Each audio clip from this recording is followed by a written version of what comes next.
हमारे इनके creation 33 channel में आपका स्वागत है। अगर आप हमारे चैनल पर पहली बार आए हैं तो हमारे चैनल को सब्सक्राइब कर लीजिए ताकि हमारी सारे वीडियो का नोटिफिकेशन सबसे पहले आपको मिले। 1. काशी जी के दशाश्वमेध घाट पर स्नान करके एक मनुष्य बड़ी व्यग्रता के साथ गोदौलिया की तरफ आ रहा था। एक हाथ में मैली सी तौलिया से लपेटी हुई भीगी धोती और दूसरे में सुरती की गोलियों की कई डिब्बियां और सुंघनी की एक पुलिया थी। उस समय दिन के 11 बजे थे। गोदौलिया की बाईं तरफ जो गली है, उसके भीतर एक और गली में थोड़ी दूर पर एक टूटे मकान से पुराने मकान में वह जा घुसा। मकान के पहले खंड में बहुत अंधेरा था, पर ऊपर की जगह मनुष्य की वासोपयोगी थी। नवागत मनुष्य धड़धड़ाता हुआ ऊपर चढ़ गया। वहाँ एक कोठरी में हाथ की चीजें रख दी और सीता सीता कहकर पुकारने लगा।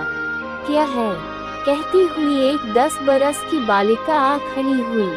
तब उस पुरुष ने कहा, सीता, जरा अपनी बहन को बुला ला।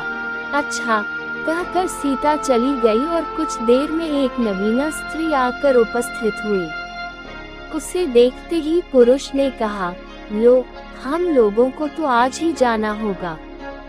इस बात को सुनकर स्त्री कुछ आश्चर्ययुक्त होकर और झुंझलाकर बोली, आज ही जाना होगा? ये क्यों? भला आज कैसे जाना हो सकेगा? ऐसा ही था तो सवेरे भैया से कह देते। तुम तो जानते हो कि मुंह से कह दिया, बस छुट्टी हुई। लड़की कभी विदा की होती तो मालूम पड़ता। आज तो किसी सूरत में जाना नहीं हो सकता। तुम आज कहती हो, हमें तो अभी जाना है। बात यह है कि आज ही नवल किशोर कलकत्ते से आ रहे हैं। आरे से अपनी नई बहू को भी साथ ला रहे हैं। सो उन्होंने हमें आज ही जाने के लिए इसरार किया है। हम सब लोग मोगलसराय से साथ ही इलाहाबाद चलेंगे। उनका तार मुझे घर से निकलते ही मिला। इसी से मैं झट नहा धोकर लौट आया। बस अब करना ही क्या है? कपड़ा वपड़ा जो कुछ हो बांध बूंद कर घंटे भर में खा पी कर चली चलो। जब हम तुम्हें विदा कराने आए ही हैं, तब कल के बदले आज ही सही। हाँ, ये बात है। नवल जो चाहे करावे। क्या एक ही गाड़ी में न जाने से दोस्ती में बट्टा लग जाएगा। अब तो किसी तरह रुकोगे नहीं, जरूर ही उनके साथ जाओगे। पर मेरे तो नाको दम आ जाएगी। क्यों? किस बात से?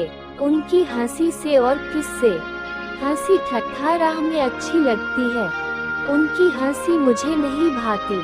एक रोज मैं चौके में बैठी पूरियां काट रही थी कि इतने में न जाने कहां से आकर नवल चिल्लाने लगे, ए बुआ, ए बुआ, देखा तुम्हारी बहू पूरियां खा रही है। मैं तो मारे शर्म के मर सी गई। हाँ, भाभी जी ने बात उड़ा दी सही। वह बोली, खाने दो, खाने पहनने के लिए तो आई ही है। पर मुझे उनकी हंसी बहुत बुरी लगी। बस इसी से उनके साथ नहीं जाना चाहती। अच्छा चलो, मैं नवल से कह दूंगा कि बेचारी कभी रोटी तक तो खाती ही नहीं, पूरी क्यों खाने लगी। इतना कहकर वंशीधर कोठरी के बाहर चले आए और बोले, मैं तुम्हारे भैया के पास जाता हूँ। तुम रो रुला कर तैयार हो जाना। इतना सुनते ही जानकी देई की आंखें भर आई और अषाढ़ सावन की ऐसी झड़ी लग गई। 2. वंशीधर इलाहाबाद के रहने वाले हैं। बनारस में ससुराल है। स्त्री को विदा कराने आए हैं। ससुराल में एक साले, साली और सास के सिवाय और कोई नहीं है। नवल किशोर इनके दूर के नाते में ममेरे भाई हैं, पर दोनों में नाते से मित्रता का ख्याल अधिक है। दोनों में गहरी मित्रता है। दोनों एक जान, दो कालिब हैं। उसी दिन वंशीधर का जाना स्थिर हो गया। सीता बहन के संग जाने के लिए रोने लगी। माँ रोती धोती लड़की को विदा की सामग्री इकट्ठी करने लगी। जानकी देवी रोती ही रोती तैयार होने लगी। कोई चीज भूलने पर धीमी आवाज से माँ को याद भी दिलाती गई। 1 बजने पर स्टेशन जाने का समय आया। अब गाड़ी या इक्का लाने कौन जाए। ससुराल वालों की अवस्था अब आगे किसी नहीं थी कि 2-2, 4-4 नौकर चाकर हर समय बने रहे। सीता के बाप के न रहने से काम बिगड़ गया है। पैसे वाले के यहाँ नौकर चाकरों के सिवा और भी 2-4 खुशामदी घेरे रहते हैं। चूचे को कौन पूछे, एक कहारिन है, सो भी इस समय कहीं गई है। साले राम की तबीयत अच्छी नहीं, वो हर घड़ी बिछौने से बातें करते हैं। इस पर भी आप कहने लगे, मैं ही धीरे धीरे जाकर कोई सवारी ले आता हूँ, नजदीक तो है। वंशीधर बोले, नहीं नहीं, तुम क्यों तकलीफ करोगे, मैं ही जाता हूँ। जाते जाते वंशीधर विचारने लगे कि इक्के की सवारी तो भले घर की स्त्रियों के बैठने लायक नहीं होती, क्योंकि एक तो उतने ऊंचे पर चढ़ना पड़ता है, दूसरे पराये पुरुष के संग एक साथ बैठना पड़ता है। मैं एक पालकी गाड़ी ही कर लूँ, उसमें सब तरह का आराम रहता है। पर जब गाड़ी वालों ने 1.5 रुपया किराया मांगा, तब वंशीधर ने मन में कहा, चलो इक्का ही सही। पहुँचने से काम, कुछ नवल किशोर तो यहाँ साथ है नहीं, इलाहाबाद में देखा जाएगा। वंशीधर इक्का ले आए और जो कुछ असबाब था इक्के पर रखकर आप ही बैठ गए। जानकी देवी बड़ी विकलता से रोती हुई इक्के पर जा बैठी। पर इस अस्थिर संसार में स्थिरता कहाँ, यहाँ कुछ भी स्थिर नहीं। इक्का जैसे जैसे आगे बढ़ता गया, वैसे ही वैसे जानकी की रुलाई भी कम होती गई। सिकरौल के स्टेशन के पास पहुँचते पहुँचते जानकी अपनी आँखें अच्छी तरह पोंछ चुकी थी। दोनों चुपचाप चले जा रहे थे कि अचानक वंशीधर की नजर अपनी धोती पर पड़ी और अरे एक बात तो हम भूल ही गए, कहकर पछता सा उठे। इक्के वाले के कान बचाकर जानकी ने पूछा, क्या हुआ, क्या कोई जरूरी चीज भूल आए? नहीं, एक देशी धोती पहनकर आना था, सो भूल कर विलायती ही पहन आए। नवल कट्टर स्वदेशी हुए हैं न, वो बंगालियों से भी बढ़ गए हैं। देखेंगे 2-4 सुनाए बिना न रहेंगे। और बात भी ठीक है, नाहक विलायती चीजें मोल लेकर क्यों रुपए की बर्बादी की जाए। देशी लेने से भी दाम लगेगा, सही रहेगा तो देश ही में। जानकी जरा बाहें टेढ़ी करके बोली, धोती तो धोती, पहनने से काम, क्या ये बुरी है? इतने में स्टेशन की कुलियों ने आ घेरा। वंशीधर एक कुली करके चले। इतने में इक्के वाले ने कहा, इधर से टिकट लेते जाए, एक ही उस पार तो ड्योढ़ी दर्जे का टिकट मिलता है। वंशीधर फिर कर बोले, अगर ड्योढ़ी दर्जे का टिकट लूं तो। इक्के वाला चुप हो गया। इक्के की सवारी देखकर इसने ऐसा कहा, वो कहते हुए वंशीधर आगे बढ़े। यथासमय रेल पर बैठकर वंशीधर राजघाट पार करके मुगल साया पहुँचे। वहाँ पर कोई लांग कर दूसरे प्लेटफॉर्म पर जा बैठे। आप नवल से मिलने की खुशी में प्लेटफॉर्म की इस छोर से उस छोर तक टहलते रहे। देखते देखते गाड़ी का धुआं दिखलाई पड़ा। वो साफिर अपनी बथरी संभालने लगे। रेल देवी भी अपनी चाल धीमी करते हुए गंभीरता से आ खड़ी हुई।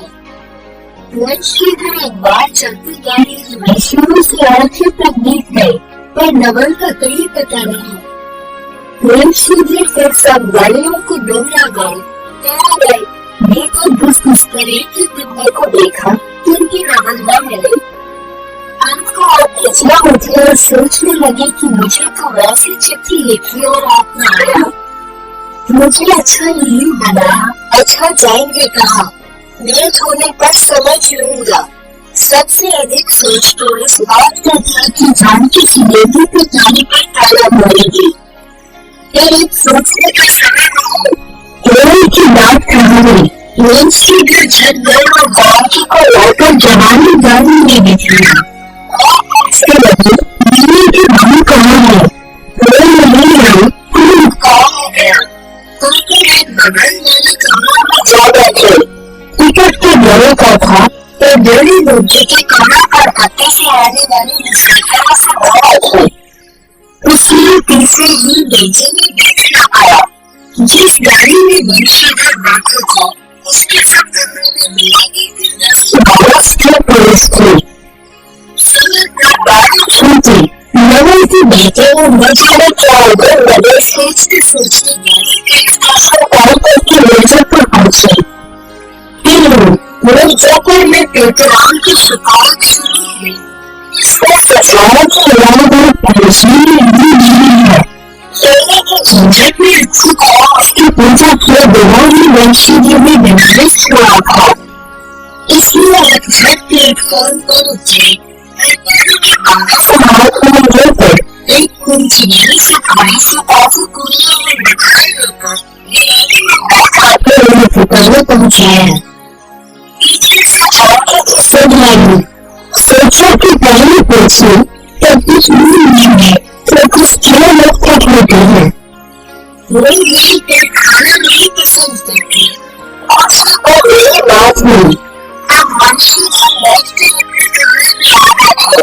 मैंने नहीं कहा था तो रोज समुद्र में बैठ जाते क्योंकि नींद कम हो गई थी।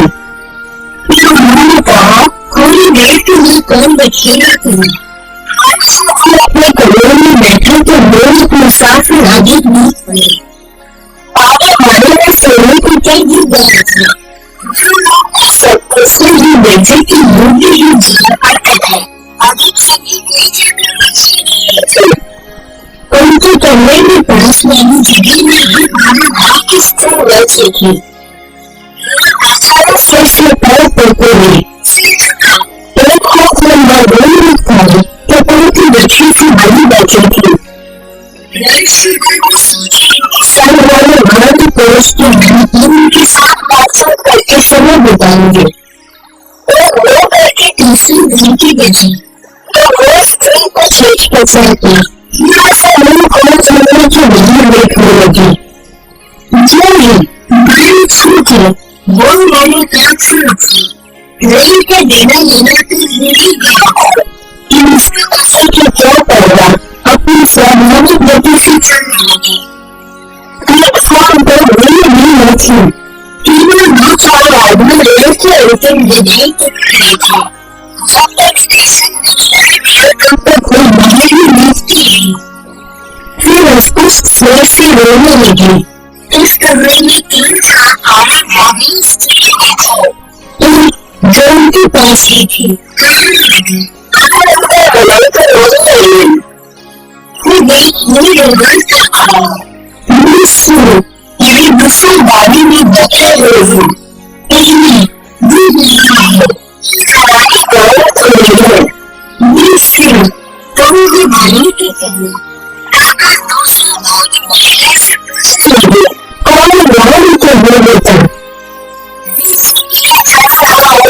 इसको जवाब में उसने कहा वैसे हो सके तो पहली बोली प्रथम पूछने लगा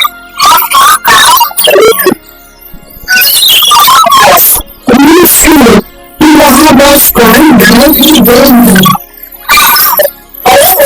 नहीं जैसे नहीं वो और की कहीं न जाने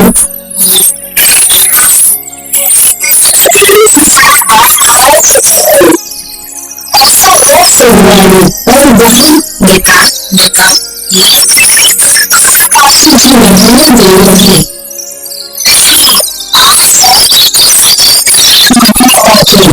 सूर्य साइड की नजारे में जाते हैं। फिर हम क्या चाहें रेल की तस्वीरें वो रेल के सराय उतरे हमें क्या चाहिए इसका बयान हम लेने के लिए एक नहीं अगर मेरे सामने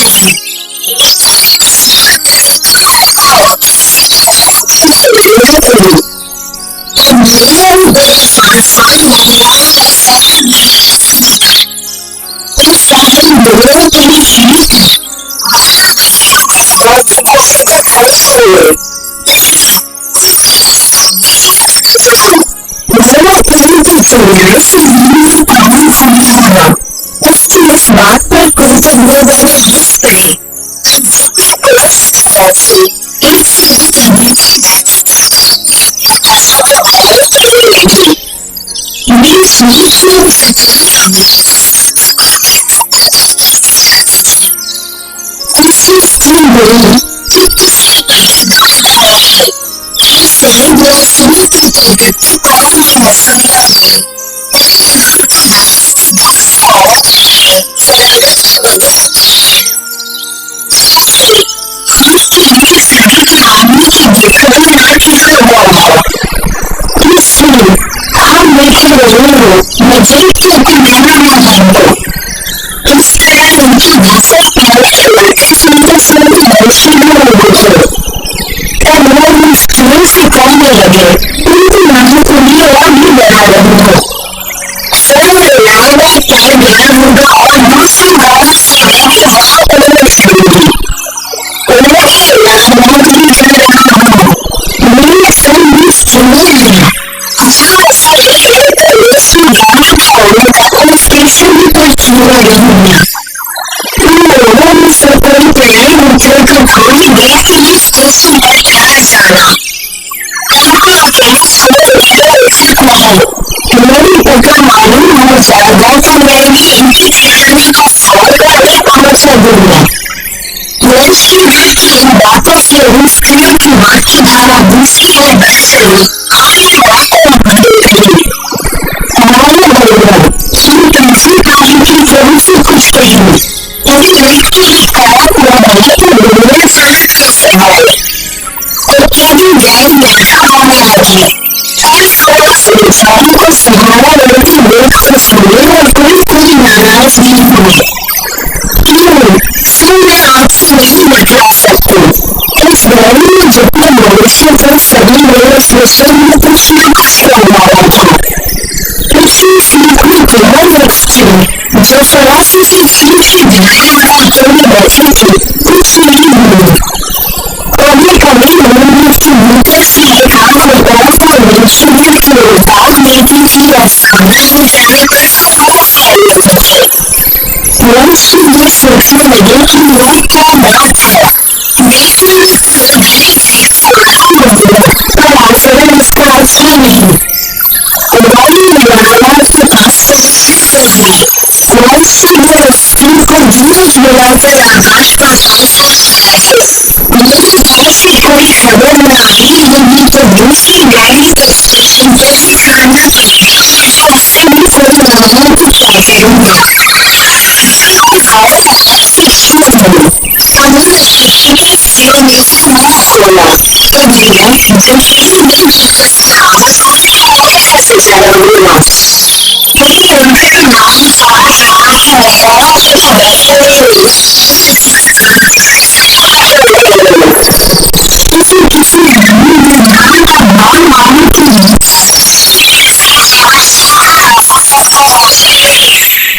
उस गाड़ी में एक राशि वाला लोग था स्टूडियो से आया उसकी बात पर बच्ची की सोच उन्होंने उससे कहा ये है संगीत की भाषा आया तो नहीं बार निकलता तो लक्ष्मी से भगवान ने मिलने मनुष्य ने भगवान ने उसे इन लोगों को भी नहीं करना था उससे उन्होंने कहा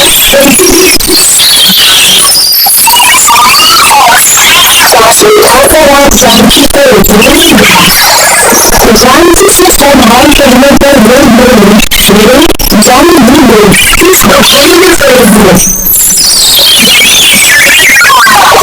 जानकी को उस भारी नजरों को छुपाने दिखाकर आप स्टेशन मास्टर के पास गए मनुष्य ने तो जाते ही बोला जिसे उन्होंने रखवाली के लिए छोड़ा था किसी बदले से भाग गई स्टेशन मास्टर से कहने के बाद आपकी बच्चों की मेरी की